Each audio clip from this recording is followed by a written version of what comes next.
નમસ્કાર, હું હર્ષ Rathod, India news ગુજરાતમાં આપનું સ્વાગત છે। સમાચારની શરૂઆત કરીશું સુરતથી। સુરત R1 ટ્રાફિક પોલીસ દ્વારા વહેલી સવારે પ્રાઇવેટ બસો પર જ્યારે દંડની કાર્યવાહી કરવામાં આવી છે। R1 ટ્રાફિક પોલીસ દ્વારા અનેક બસ ચાલકોને દંડ ફટકારવામાં આવ્યા। હીરાબાગ સર્કલ પાસે રોંગ સાઈડમાં આવતી પ્રાઇવેટ બસોને ઓનલાઈન દંડ ફટકારવામાં આવ્યા। હીરાબાગ સર્કલ પાસેથી રોંગ સાઈડમાં આવતા અનેક વાહન ચાલકોને દંડ ફટકારવામાં આવ્યા છે। જોઈશું આ રિપોર્ટમાં।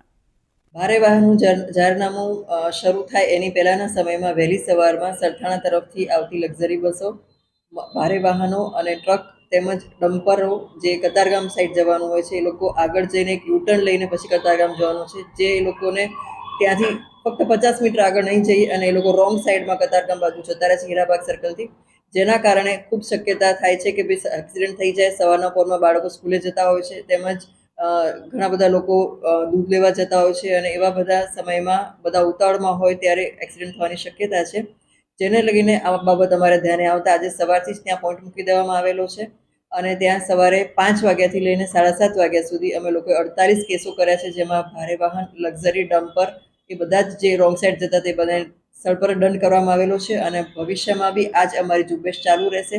સુરત શહેરમાં દરેક જગ્યાએ જ્યાં જ્યાં લોકો રોંગ સાઈડ ચલાવવાની ટેવ છે અને વધારે પ્રમાણમાં લોકો રોંગ સાઈડ જાય છે, ત્યાં અમારા સરપ્રાઇઝ પોઈન્ટ મૂકી અને અમે લોકો અચાનક જ ત્યાં પહોંચી અને આવા કાર્યવાહી ચાલુ કરી દઈશું, જેથી કરીને તમામને અપીલ કરીએ છીએ કે તમે રોંગ સાઈડ વાહન ન ચલાવો, જે ખૂબ રિસ્કી છે અને એક્સિડન્ટ થવાની શક્યતા છે।